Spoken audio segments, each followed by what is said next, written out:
দর্শক আমন্ত্রণ দীপ্ত সংবাদে আপনাদের সঙ্গে এই মুহূর্তে রয়েছে রুবায়েত হাসান। 4 দিনের রাষ্ট্রীয় সফরে চীনের রাজধানী বেইজিংয়ে পৌঁছেছেন প্রধানমন্ত্রী শেখ হাসিনা। বিমান বাংলাদেশ এয়ারলাইন্সের একটি বিশেষ ফ্লাইট প্রধানমন্ত্রী ও তাঁর সফর সঙ্গীদের নিয়ে স্থানীয় সময় বিকেল 6টায় বেইজিং ক্যাপিটাল আন্তর্জাতিক বিমানবন্দরে অবতরণ করে। সেখানে প্রধানমন্ত্রীকে গার্ড অব অনার প্রদান করা হয়। এর আগে ফ্লাইটটি সকাল 11টা 5 হজরত শাহজালাল আন্তর্জাতিক বিমানবন্দর ছেড়ে যায়।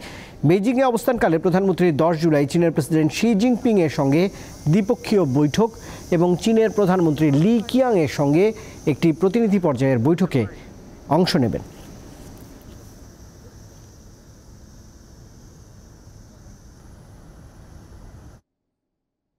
সরকারি চাকরিতে কোটা বাতিলের দাবিতে দেশের বিভিন্ন স্থানে সড়ক ও রেলপথ অবরোধ করে বিক্ষোভ করছে বিশ্ববিদ্যালয়ের শিক্ষার্থীরা। বরিশাল কুয়াকাটা মহাসড়ক অবরোধ করে বিক্ষোভ করেছে বরিশাল বিশ্ববিদ্যালয়ের শিক্ষার্থীরা। রাজশাহী বিশ্ববিদ্যালয় সংলগ্ন মেহেরচণ্ডী ফ্লাইওভারের নিচে রাজশাহী ঢাকা রেললাইন অবরোধ করে আন্দোলন করেন বিক্ষোভকারীরা। বেলা 11টার দিকে বিশ্ববিদ্যালয়ের বিভিন্ন হলের শিক্ষার্থীরা বিদ্যালয়ের প্যারিস রোডের সামনে জড়ো হয়। পরে রাজশাহী ঢাকা রেললাইন অবরোধ করে আন্দোলন শুরু করেন তারা। একই দাবিতে সকালে নোয়াখালীর প্রেস ক্লাবের সামনে বিক্ষোভ মিছিল বের হয়। কোটা বাতিলের দাবিতে যশোর সড়ক অবরোধ করে বিক্ষোভ করেছে যশোর বিজ্ঞান ও প্রযুক্তি বিশ্ববিদ্যালয় এবং সরকারি MM কলেজের শিক্ষার্থীরা। দুপুর 12টার দিকে শহরের পালবাড়ি ভাস্কর্যের মোড়ে অবস্থান নিয়ে যশোর ঝিনাইদহ মহাসড়ক অবরোধ করে তারা। এ সময় ওই এলাকাসহ শহরে তীব্র যানজটের সৃষ্টি হয়। পরে পরিস্থিতি নিয়ন্ত্রণে নিয়ে আসে পুলিশ।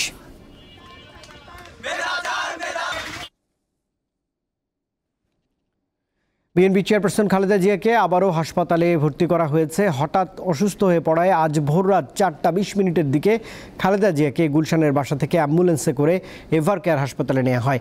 এর আগে একই হাসপাতালে 10 দিন চিকিৎসাধীন থাকার পর 2 জুলাই গুলশানের বাসায় ফেরেন খালেদা জিয়া। 25 জুন তার হৃদযন্ত্রের পেসমেকার বসানো হয়।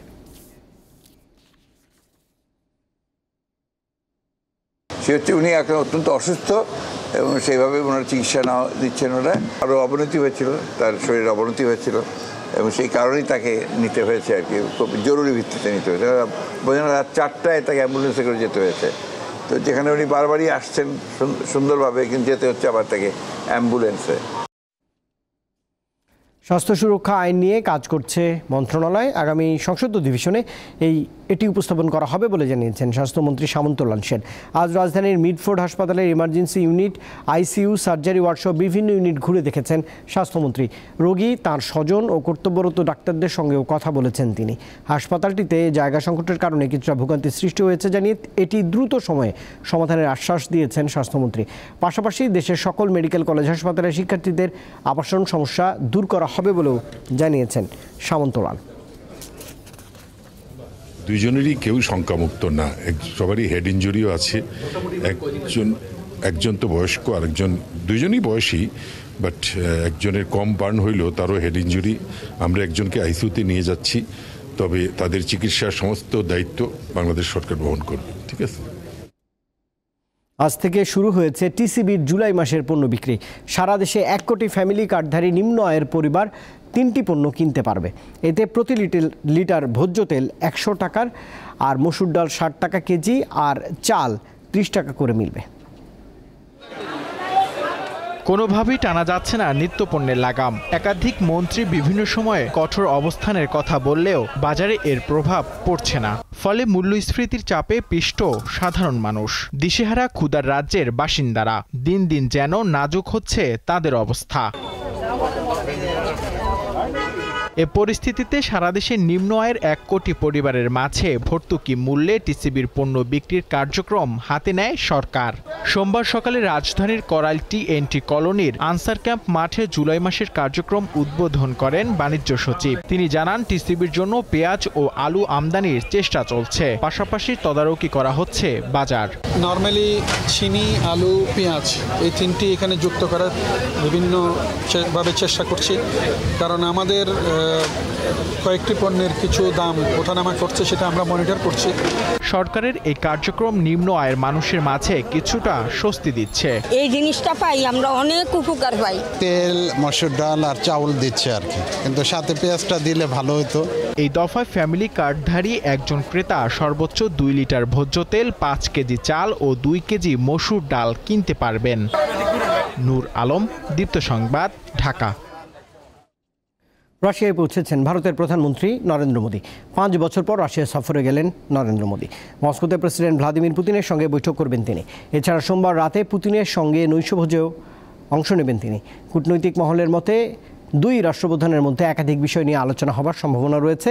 দ্বিপক্ষীয় বাণিজ্য, ইউক্রেন যুদ্ধ থেকে প্রতিরক্ষা সমঝোতার বিষয়গুলো উঠতে পারে এই সফরে মোদি পুতিনের আলোচনায়। এছাড়া পারস্পরিক স্বার্থ সংশ্লিষ্ট সমসাময়িক আঞ্চলিক ও বৈশ্বিক বিষয়গুলো নিয়ে মতবিনিময় করবেন এই দুই পরাশক্তি রাষ্ট্রের প্রধান।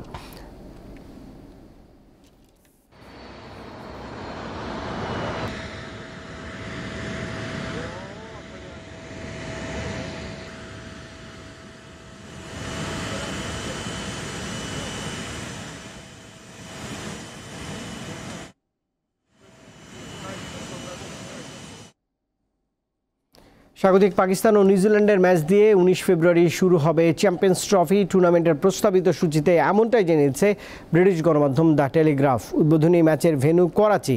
টুর্নামেন্টের দ্বিতীয় দিনই খেলতে নামবে বাংলাদেশ। 20 ফেব্রুয়ারি লাহোরে তাদের প্রতিপক্ষ ভারত।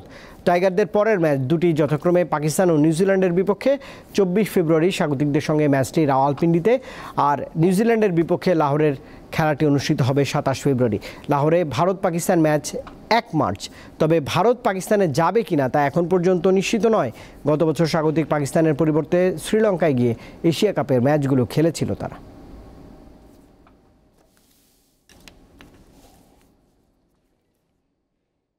দর্শক, এই ছিল এখনকার মতো। আমাদের পরের আয়োজন রাত 11টায় দীপ্ত সংবাদ দেখার আমন্ত্রণ রইল। এতক্ষণ সঙ্গে থাকবার জন্য ধন্যবাদ সবাইকে।